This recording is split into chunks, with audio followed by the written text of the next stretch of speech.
السلام عليكم ورحمة الله.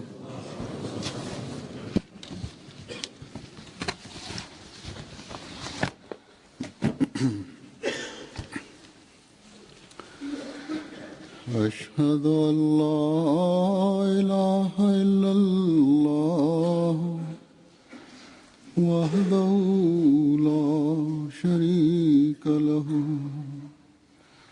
وأشهد أن محمدا عبده ورسوله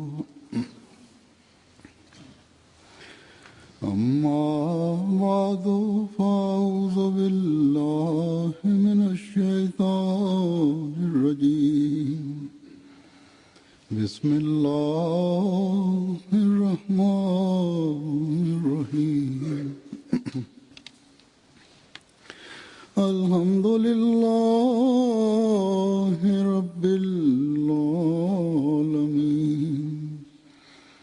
الرحمن الرحيم مالك يوم الدين إياك نعبد وإياك نستعين اهدنا الصراط المستقيم صراط الذين أنعمت عليهم غير المغضوب عليهم ولا الضالين.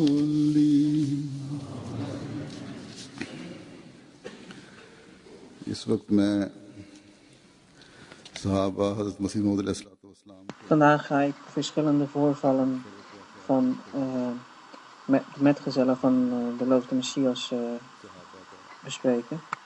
In deze voorvallen is volledige geloof van de metgezellen van de beloofde Messias in de beloofde Messias heel zichtbaar. Hierbij zijn een paar voorvallen van de metgezellen die zeer positief beïnvloed zijn door het lezen van de boeken van de beloofde Messias. En hier in deze voorvallen komt ook voor hoe Allah Ta'ala mensen tot de rechte pad heeft geleid door middel van visioenen. Hazrat Sheikh Zainul Abidin Sahib Radhiyallahu Ta'ala anhu vertelt dat een keer zijn schoonzus heel erg ziek is geworden. En ze werd zo ziek dat we dachten van dat we geen uitweg meer hebben dan dat we naar Qadian toe gaan. Zodat door het Khalifatul Masih al-Awwal Radhiyallahu Ta'ala anhu, dat Al-Hajj Hakim Nuruddin Sahib Radhiyallahu Ta'ala anhu, dat we door hem de medicijnen zouden kunnen krijgen en door beloofde Messias de gebeden kunnen ontvangen. Dus ze zijn richting Qadian vertrokken en zijn broer was er ook bij en zijn moeder was er ook bij. En onderweg hebben ze tegen de zieke schoonzus gezegd van als het Masih Maud salam zal zeggen dat Hakim Maulana Nuruddin Sahib zal u de medicijnen geven en behandelen. En tegen haar werd gezegd door Sheikh Zainul Abidin Sahib dat ze moest zeggen tegen beloofde Messias dat ze niet door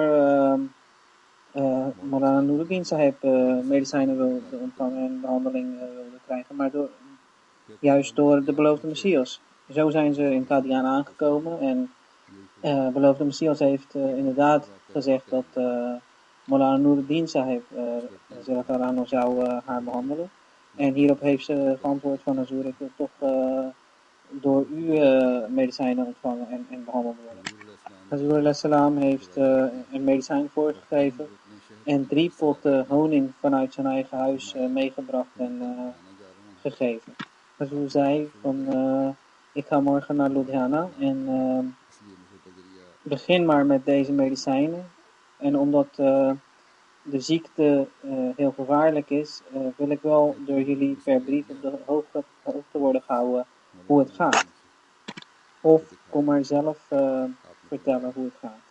De Sheikh heeft verteld dat wij die recept van beloofde Messias hebben ontvangen en die later aan Maulana Nuruddin Sahib laten zien. En Maulana Nuruddin Sahib zei van dit is een zeer schadelijke recept voor iemand met zo'n ziekte. Als ik zo'n recept voorschrijf, of zulke medicijnen voorschrijf aan iemand die zo'n ziekte heeft, dan gaat hij binnen een minuut dood. Maar omdat dit recept door Hazur is voorgeschreven, zal deze vrouw zeer binnenkort genezen worden. Dus de Sheikh had verteld dat wij die medicijnen haar hebben gegeven en zelfs binnen een paar dagen is ze helemaal hersteld. Dit was de volledige geloof van het Khalifatul Masih al-Awwal radiyallahu anhu in de beloofde Messias. En daarom heeft de beloofde Messias gezegd dat als ik meer mensen zoals Nuruddin krijg, dat er dan een revolutie mogelijk is. Maar het was ook het geloof van die dorpelingen, dat wat voor recepten dan ook is, we gaan het gebruiken en Allah Ta'ala zal daarmee de vrouwen laten herstellen. En zo is het ook gebeurd. Dus dat Mia Muhammad Sharif Sahib Kashmiri Allah Ta'ala vertelt, dat Mia Jamaluddin Sahib Sekhwani, broer van Maulvi Muhammad Din Sekhwani Sahib, heeft tegen de beloofde Messias gezegd toen hij boven de moskee zat, dat dit is onze broer Sharif. En bij hem in de buurt is de ziekte van Taun in opmars. Alsjeblieft gebed doen voor hem, heeft hij aan de beloofde Messias verzoekt. Hierop heeft Hazur gevraagd, hoe ontstaat Taun, de ziekte van Taun? Hierop heb ik gezegd, Hazur, eerst gaan de muizen dood. Hierop heeft Hazur gezegd, dit is een notitie vanuit Allah Ta'ala. Hierop heb ik gezegd, Hazur, als er een rode puist is, dan overleeft de mens. En als het gaat om een gele kleurige puist, dan is het overleven moeilijk. Hazur heeft gezegd, ga je bij de mensen die de ziekte hebben? Hierop heb ik geantwoord, nee, ik ga niet. Hazur heeft gezegd, het uitwijken ervan is inderdaad beter. Maar degene die een sterke geloof heeft, heeft niks te vrezen. En hij zal niet doodgaan door Taun. Hierop heb ik geantwoord, Hazur, mijn vrouw is door Taun overleden. Hierop heeft Hazur gezegd, het lijkt alsof ze niet een volledige geloof had in mij. Want als ze een sterk en volledig geloof in mij had, zou ze niet door zo'n ziekte overlijden. Dus hieruit concludeert dat zij geen bad had gedaan. Daarna heeft zo gezegd, u moet veel istighfar doen. Onze hele familie, het hele gezin was ziek. En door istighfar te doen is iedereen hersteld. Mia Muhammad Sharif Kashmiri Sahib vertelt dat Jamaluddin Sekhwani Sahib heeft mij verteld dat zoals de openbaring van de beloofde Messias is, dat koningen zullen genade zoeken in jouw kleding. Dat ik hierbij heb gedacht van, als het alleen voor de koningen is, zullen wij dan daardoor geen genade ontvangen? Hierbij haalde hij ook. Sorry, hij haalde niet, maar er kwam vocht uit zijn ogen. En dat was een ziekte die hij had. En dat had ik ook. En we hebben allebei de kleed van de beloofde Messias op onze ogen daarmee gesmeerd. En daardoor zijn onze beide ogen genezen en hersteld. Nou wil ik twee voorvallen bespreken. die te maken hebben met het invloed van de boeken van de beloofde Messias op de mensen die ze gelezen hebben. Hazrat Mia Muhammad al-Din Sahib, zoon van Mia Noordin Sahib, vertelt dat ik en vele anderen zoals mij waren bijna dood door de colleges van Arya, Brahman en andere religie. Dus ze hadden mij vergebracht van Allah Ta'ala en van islam. En op deze wijze bracht ik mijn leven door, doelloos. En in tussentijd kreeg ik Brahine Ahmadiyya voor me open. Door de genade van Allah Ta'ala ben ik begonnen dit boek te lezen.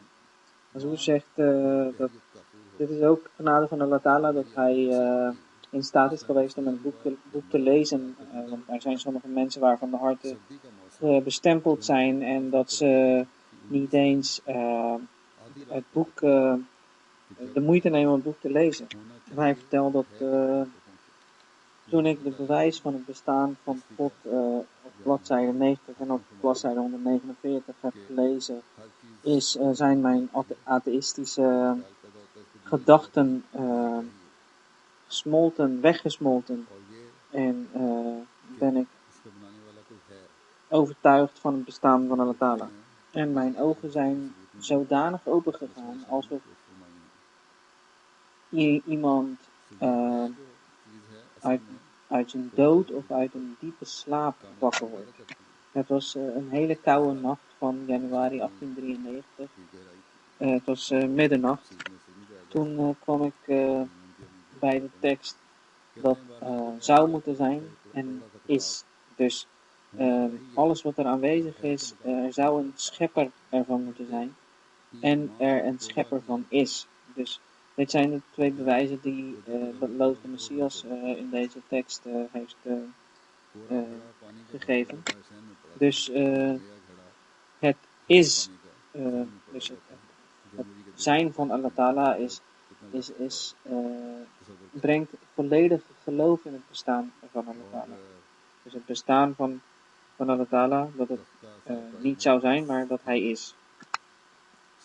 In ieder geval, het is een hele diepe onderwerp en zoals ik aan Brian Hamdi heb geschreven, kan ik nu niet op ingaan. Dus hij vertelt toen ik het las van zou moeten zijn en is, heb ik uit mijn innerlijke een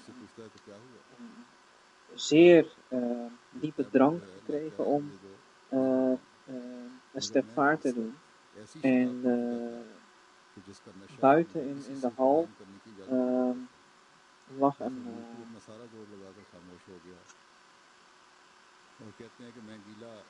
een pot van klei waarin koud water werd bewaard, matka. En het waren, zo zeg het was in januari, dus stel je voor hoe koud dat water zou zijn. Hij vertelt dat hij met dat koud water zijn kleren heeft gewassen en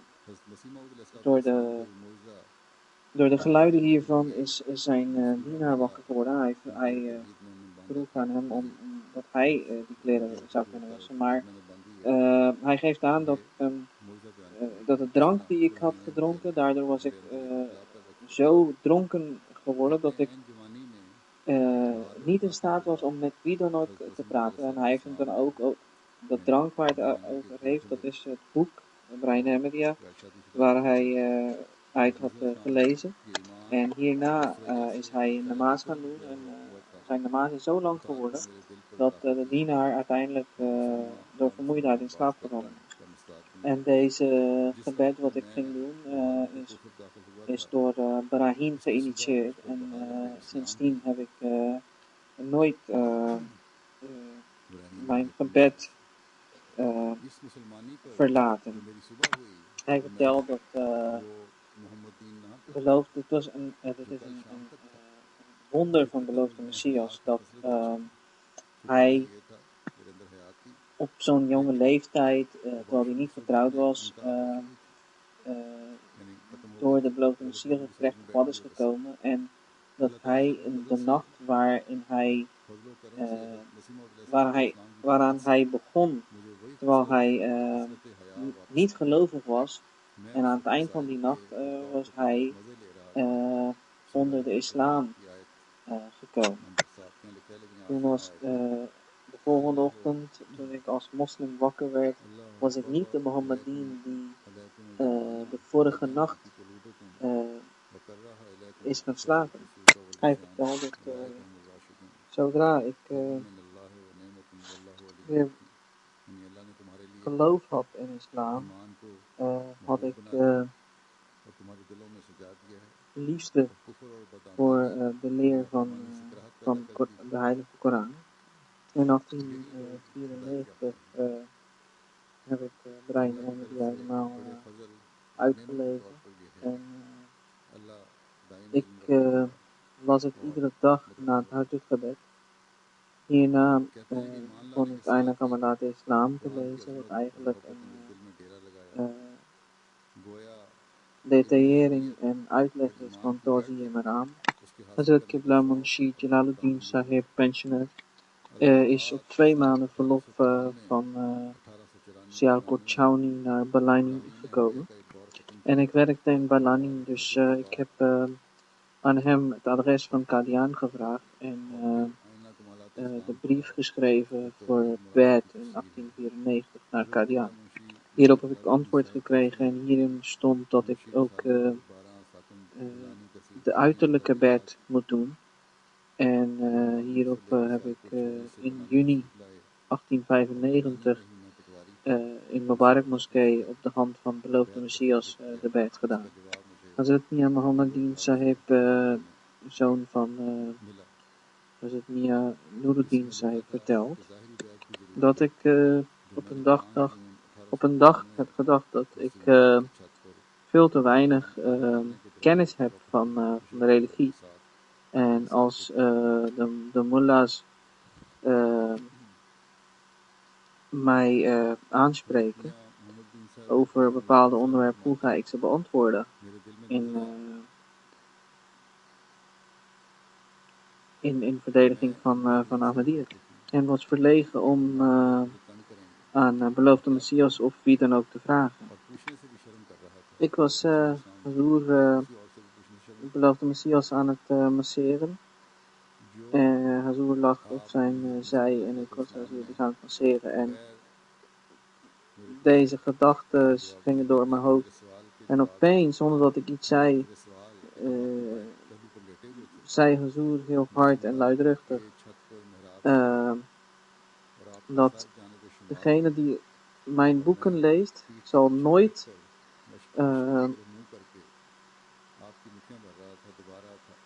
nooit onder invloed komen van de kennis van anderen. Of zal nooit worden onderdrukt door kennis van anderen. En Hazur zegt, het is aan ons om de boeken van beloofde Messias te lezen. En vandaag de dag zijn deze ook in verschillende talen van de wereld vertaald. Er is nog een voorval dat Hazrat Chaudhry Fateh Muhammad Sahib vertelt dat zijn broer Nawabdin Sahib een droom heeft gezien dat Hazur aan hem 50 cent heeft gevraagd, wat in die tijd Arthane werd genoemd. Dus als gevolg van deze droom zijn ik en Nawabdin naar Hazur gegaan om die Arthane of 50 cent te overhandigen. En Hazur zei van als gevolg van deze droom zul je veel kennis leren. En later, toen Maulvi Sikandar Ali naar ons dorp is gekomen, heb ik en Nawabdin en nog vele anderen de Heilige Koran leren lezen door hem. Dus zo is wat Hazur had voorspeld uiteindelijk waargekomen. Verder vertelt hij dat in onze dorp een boom was die wij aan Mia Nizamuddin Sahib hadden verkocht. Toen heerste de ziekte van Taun in ons dorp. En het geld wat we hadden ontvangen door het verkopen van die boom aan Hazrat Masih Maud wassalam overhandigd. En Hazur ging door een omweg te maken naar ons dorp en heeft daar het gebed gedaan en hierdoor is de ziekte van Taun daar geëindigd, is niet meer blijven bestaan. Hazrat Fazl-Din Sahib vertelt hoe hij bad had gedaan. Dat ik aanvankelijk iemand was met liberale gedachten, zeer liberale gedachten. En mijn eerdere jaren zijn in deze liberaliteit doorgebracht. Later, langzamerhand, ben ik door de vriendschap van een aantal mensen Naqshbandi gaan volgen. En omdat mijn vrienden dat ook deden. Omdat deze familie zich hield aan de leer van islam. En ze noemden zich de nageslacht van Abu Bakr Siddiq. Dus aan het begin, nadat ik bed had gedaan, dus in de beginperiode, werd ik sterk geadviseerd om regulier gebed en vasten te doen. En zelfs namaz tahajjud of tahajjudgebed te verrichten. En hierbij kreeg ik de opdracht dat ik tahajjudgebed nooit moest overslaan. Heel regelmatig erin moest zijn. En dat ik, als ik een droom zou zien, dat ik deze met niemand zou moeten delen. In deze periode heb ik veel dromen gehad en deze heb ik met niemand gedeeld. Ik werkte en in de tijd dat ik even geen werk. En hierdoor heb ik met de toestemming van mijn leider, van mijn familie, ben ik naar Amritsar gegaan samen met mijn vrouw. En daar een woning gehuurd en daar ging wonen. En hier ging ook mijn werk beginnen. Op een dag was ik na het tahajjudgebed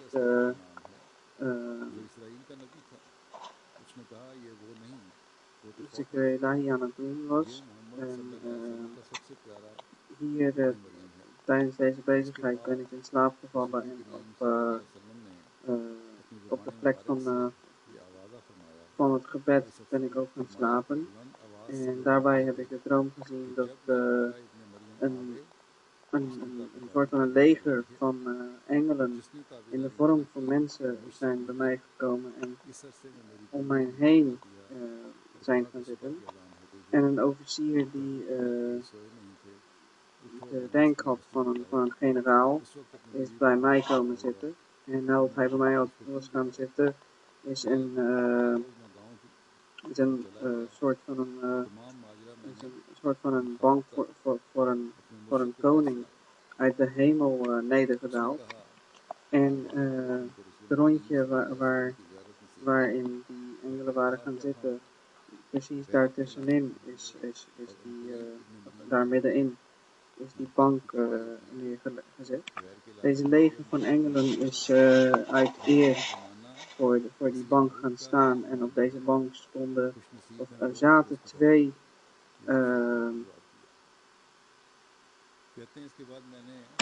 heilige mannen. Ze zagen er precies hetzelfde uit. Toen heb ik aan deze officier die bij mij zat gevraagd wie deze heilige mannen zijn. Toen heeft hij gezegd dat degene die aan de rechterkant op de bank zit, dat is de geliefde van God, profeet Mohammed sallallahu alaihi wasallam. En degene die aan de linkerkant zit, is de geliefde van profeet Mohammed sallallahu alaihi wasallam, de zoon van Maryam. Hierop zei ik dat de zoon van Mariam is Jezus Christus, die de profeet van Israël was. Hierop antwoordde hij, dit is hij niet, hij was overleden. Dit is de meest geliefde van profeet Mohammed, de zoon van Mariam. Hierna heeft profeet Mohammed met een hoge stem tegen de officier gezegd dat wanneer deze Ibn Maryam, of zoon van Mariam, verschijnt, dan is zijn gehoorzaamheid is een verplichting voor iedereen. En degene die hem niet gehoorzaamt, behoort niet tot mij. En toen heeft mijn vrouw mij wakker gemaakt. En ze zei tegen mij van, het is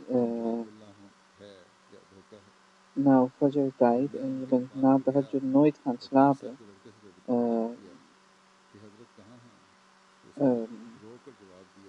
Sta op en ga naar de moskee voor het gebed. Toen werd ik heel erg boos op mijn vrouw, dat ze waarom mij wakker heeft gemaakt. In ieder geval ben ik volgende dag naar mijn dorp gegaan en heel mijn droom heb ik verteld aan de leider die ik volgde. Hierop heeft hij mij gefeliciteerd dat ik profeet Mohammed sallam in mijn droom heb gezien. En hij vertaalde deze droom dat binnenkort zullen wij in een gebied zijn buiten ons land. En zal de zoon van Mariam verschijnen. En dit is de tijd van beloofde Messias. En het zijn de gelukkigen die hem zullen ontmoeten. In ieder geval, ik ging werken gedurende 15, 20 jaar bijna. En in deze periode heb ik vele dromen gezien. Maar die heb ik met niemand gedeeld, omdat ik daartoe niet de toestemming daarvoor had om dat te delen met iemand. En nadat ik klaar was met mijn baan, ben ik teruggegaan, naar mijn dorp gegaan. En daar in mijn dorp, Mohammed Chirag Sahib, die ook mijn leraar was geweest, was Ahmadi geworden. Hiervoor was hij Ahl Hadith geweest. En hij begon met mij een gesprek over Ahmadiyyat, maar ik toonde geen interesse. Maar in ieder geval, ik had me voorgenomen om met mijn toenmalige religieuze leider om aan hem te vragen of Ahmadiyyat een ware geloof is of juist niet. Dus met deze doel ging hij naar zijn leider, de religieuze leider, en daar zag hij, bij zijn woning zag hij zijn zoon huilende en vroeg naar de reden. Hij gaf aan dat zijn vader 2 maanden terug al overleden is en bood zijn excuses aan dat niet tot hem was gecommuniceerd. Hij vertelde dat ik hierop heel verdrietig werd en hij kwam naar huis terug. Na een aantal dagen heeft Maulisa mij weer aangedragen om de boeken van beloofde Messias te lezen. Hij heeft mij een boek gegeven, dat heb ik gelezen. Daarna heb ik alle 4 delen van Barahine Ahmadiyya ontvangen. En nadat ik de 4e deel van Barahine Ahmadiyya heb uitgelezen, kreeg ik de gedachte dat na profeet Mohammed sallallahu alaihi wasallam is niemand zo capabel geweest die de waarheid van islam zo goed tegen de andere religies verkondigt. Hierop werd ik heel twijfelachtig van als ik deze persoon geloof, dan kan het zo zijn dat ik een ware persoon dat ik de bed zal doen van ware geloof, maar het kan ook zijn dat ik in de bed kom van een leugenaar. En gedurende 2 maanden bleef ik twijfelen. Molly Saber heeft mij geprobeerd te overtuigen, maar het werkte niet helemaal. En op een dag, op 1 Ramazaan, was ik heel verdrietig en diepgaand gebed aan het doen aan Allah Ta'ala. Van als deze persoon de ware persoon is, dan laat mij een wonder zien in een droom of in het echt. En als ik van jou, van Allah Ta'ala, dus geen wonder te zien krijg, dan ben ik niet meer verwijtbaar op de dag des oordeels. Omdat ik niet capabel genoeg ben om onderscheid te kunnen maken tussen de ware en de leugenen. Nadat 15 Ramazaan vaste dagen waren verstreken, heb ik na het tahajjudgebed ben ik gaan slapen. En ik heb gedroomd dat ik samen met sommige andere mensen ergens naartoe reis. En onderweg is er een tuin die door een 3 voet hoge muur is begrensd. En als we iets dichterbij gaan kijken, dan lijkt het alsof als een klein hemel. En er stromen kanalen, maar bevat heel weinig water. En we zagen mooie paleizen, dus hierop hebben we besloten om binnen de tuin te gaan kijken. Dus we wilden allebei over de muur springen en in de tuin komen, maar en dit hebben we ook geprobeerd, maar dit is niet gelukt. Toen hebben we besloten dat we zeker te weten binnen willen gaan. En laten we de deur opzoeken. Daarna hebben wij de 3 kanten van de tuin gaan kijken. Dus westen, noord en zuid, maar op alle 3 de zijdes hebben we geen deur kunnen vinden. Toen zijn we naar de oostenmuur gaan kijken. En onderweg naar het oosten zagen we een heilige man zitten aan de kant. En die met een handgebaar heeft hij duidelijk gemaakt dat hij ons naar de deur kon leiden. En als wij niet naar hem zouden luisteren, konden we levenslang deze deur niet konden vinden.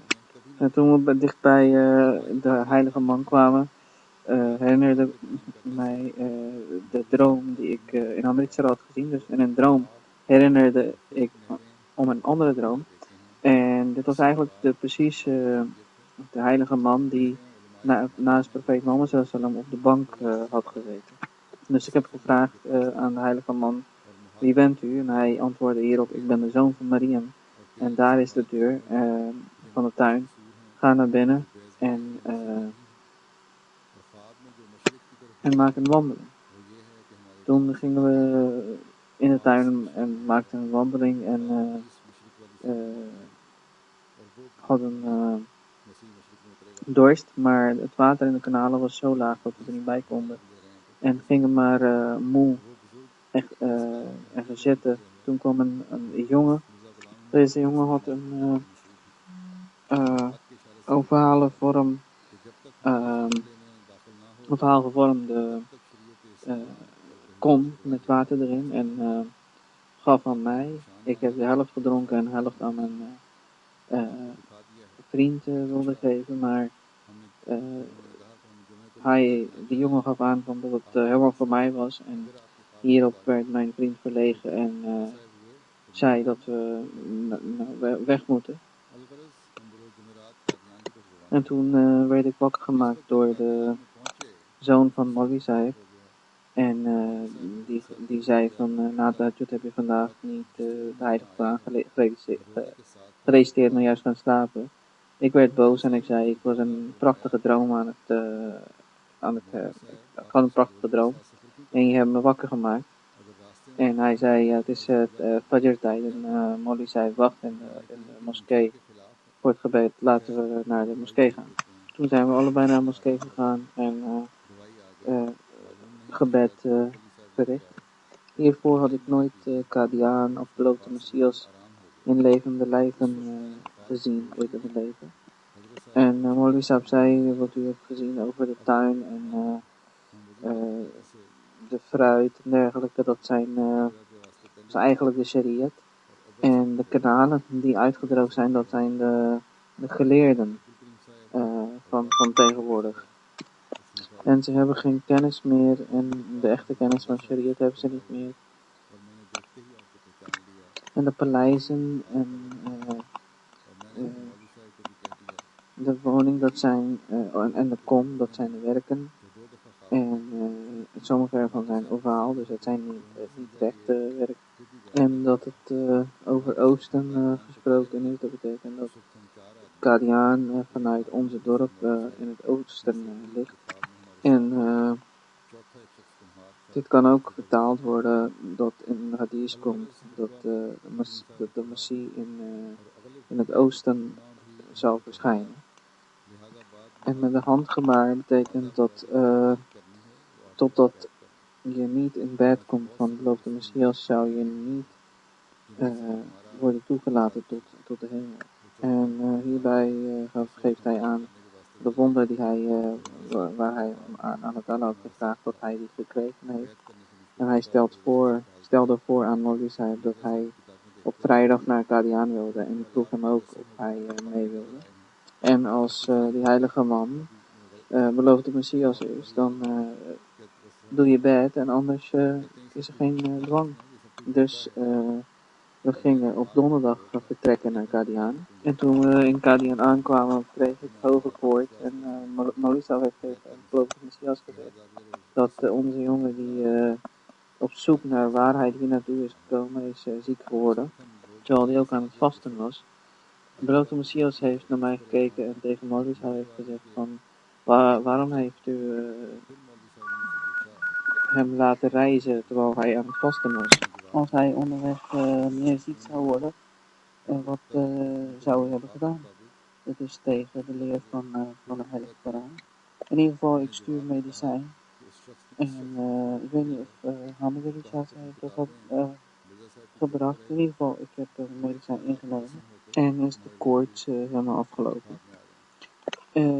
Met hoge koorts had ik, zoals ik zei, niet helemaal kunnen herkennen. De volgende dag was Juma en we zijn al vroeg naar moskee gegaan en hebben plek gekregen in de eerste rij. Eerst kwam Molly Karim Saeb en daarna kwam Mullah Nuruddin Saeb en toen kwam Beloofde Messias. Gelijk herkende ik Beloofde Messias dat hij inderdaad de heilige man was die ik in mijn droom had gezien. Dat hij de zoon van Mariam was. Dat heb ik ook met Molly Saeb gedeeld.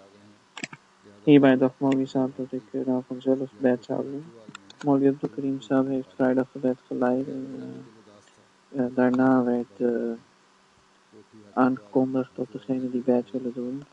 Er is nog een vriend van mij die heeft de droom ook gehoord van mij en gaf aan van je hebt zoveel boeken gelezen van Mirza Saeb en dat heb je weer in dromen gezien. Dus het hoeft helemaal niet de waarheid te zijn. Hierdoor ben ik tot het twijfelen gebracht. Dus volgende dag zijn we met z'n vieren terug naar ons dorp vertrokken. Toen we ter hoogte van dorp Mollewali waren, heeft Maulwi Saab mij weer gevraagd, heb je bij het gedaan? Ik heb geantwoord, nee. Hierop zei Maulwi Saab, terwijl je droom helemaal uitgekomen is, waarom heb je alsnog geen beet gedaan? Toen heb ik mijn reden tot het twijfelen verteld en de man die mij tot deze twijfel had gebracht was neef van Maulwi Saab zelf. En toen Maulwi Saab dit hoorde werd hij heel erg boos en zei tegen mij van nou is de relatie tussen jou en mij van een leraar en een leerling is afgelopen. Bij Assergebed zijn we in het dorp aangekomen en de volgende 5 dagen bleef ik in het dorp en Maulwi Saab bleef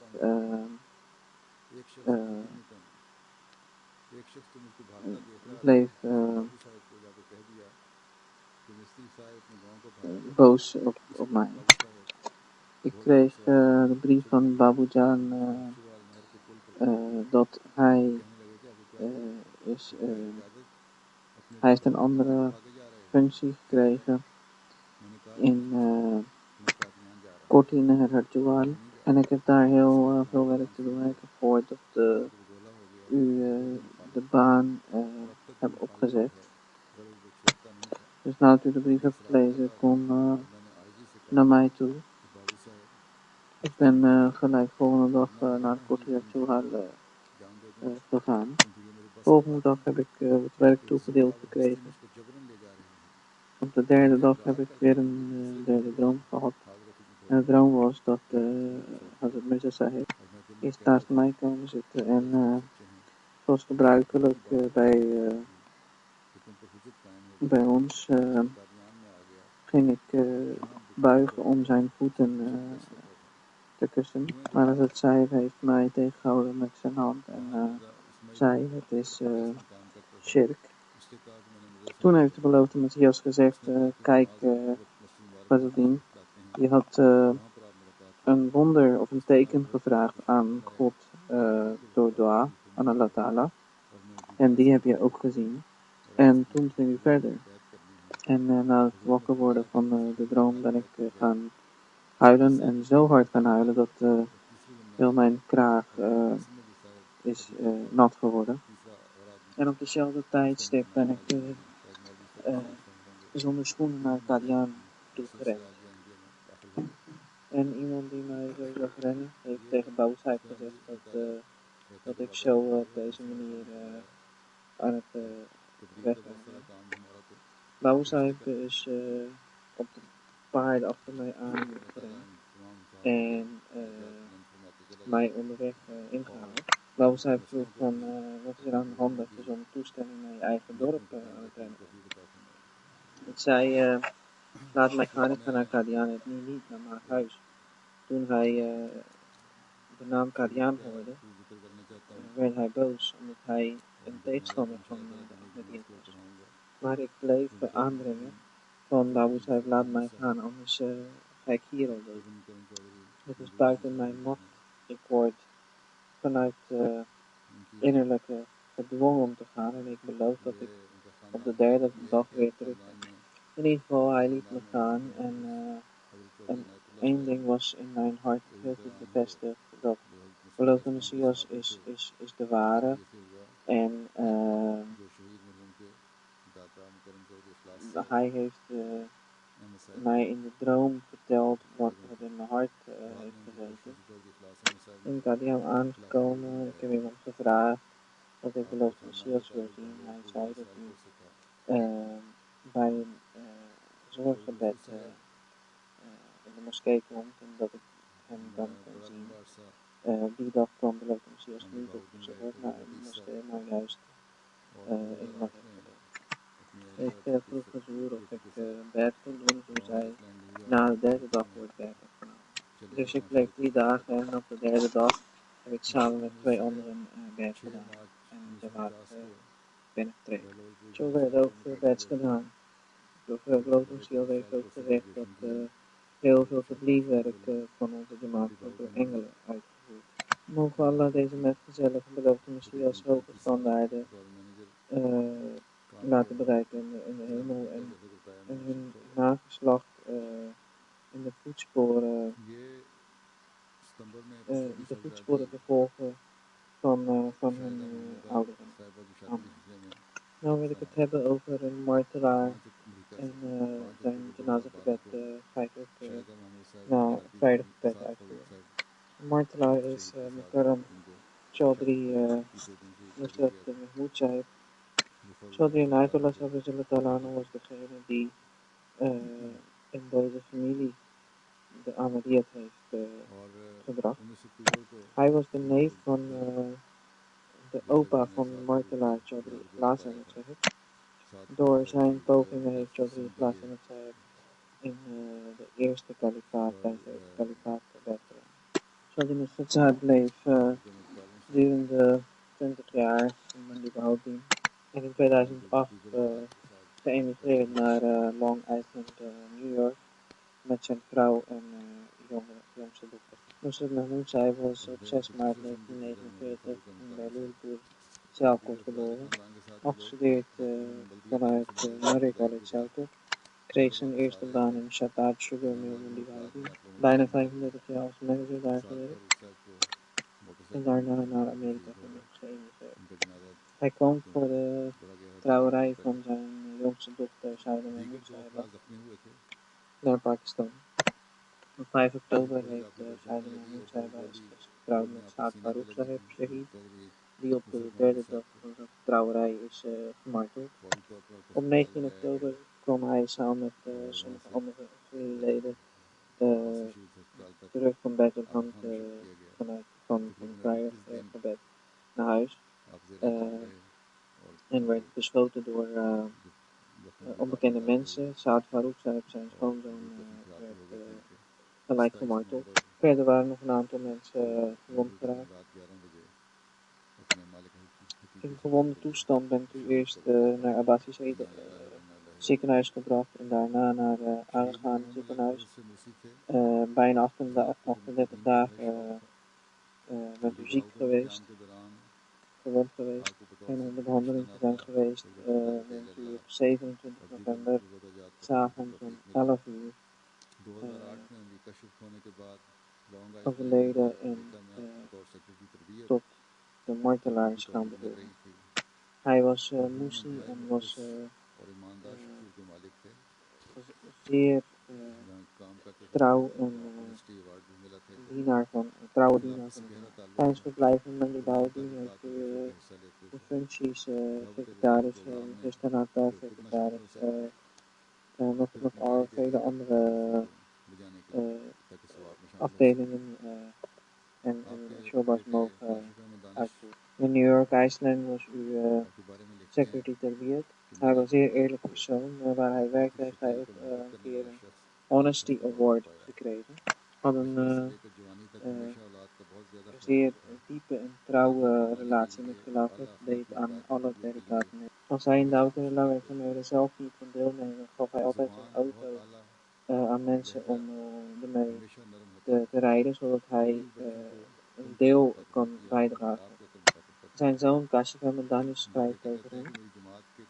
Hij was een zeer zachtaardig liefdevolle vader.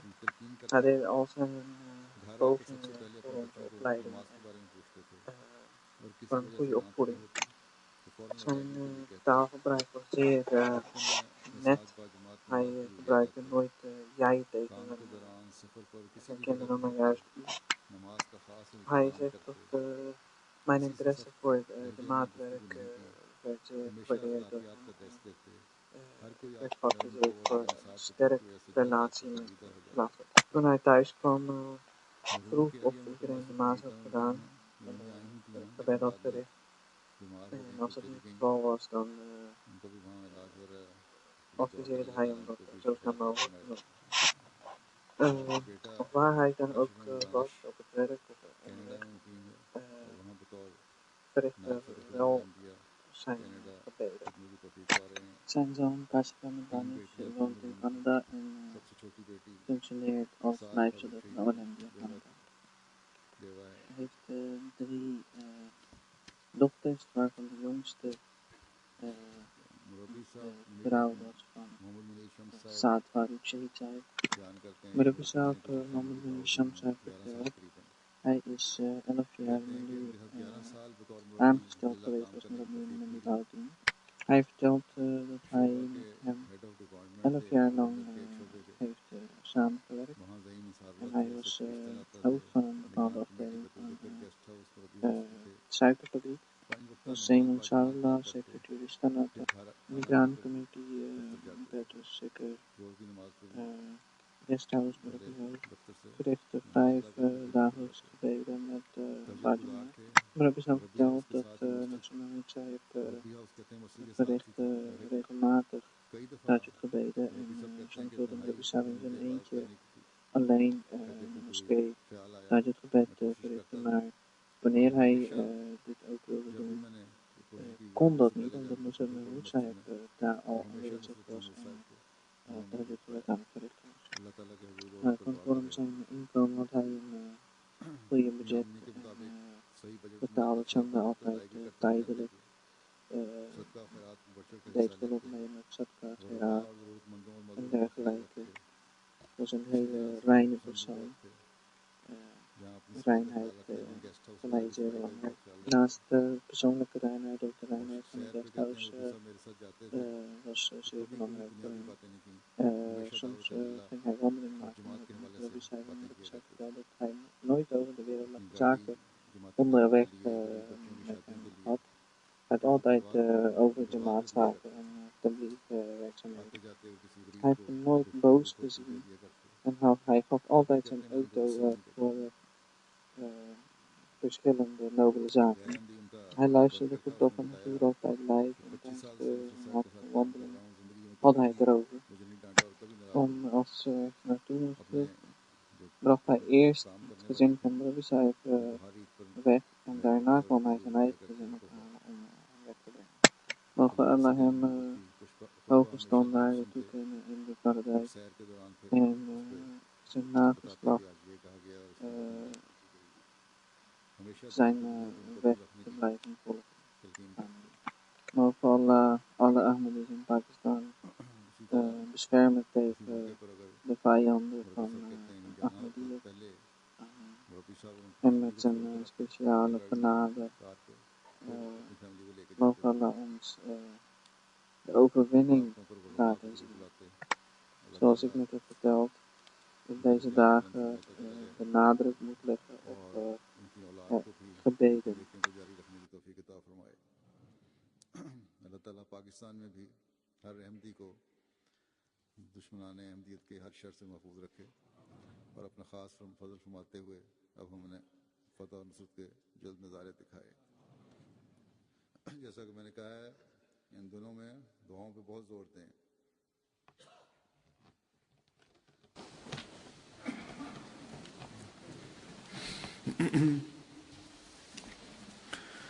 अल्हम्दुलिल्लाह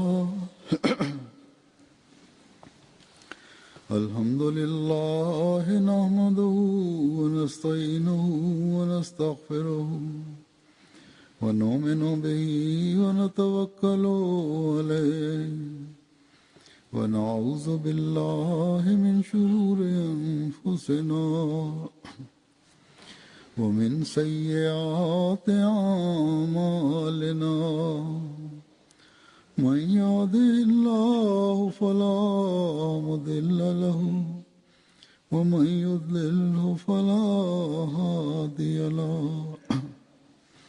ونشهد أن لا إله إلا الله ونشهد أن محمدا عبده ورسوله عباد الله رحمكم الله إن الله يأمر بالعدل والإحسان وإيتاء ذي القربى وينهى عن الفحشاء والمنكر والبغي يعظكم لعلكم تذكرون اذكروا الله يذكركم وادعوه يستجب لكم ولذكر الله أكبر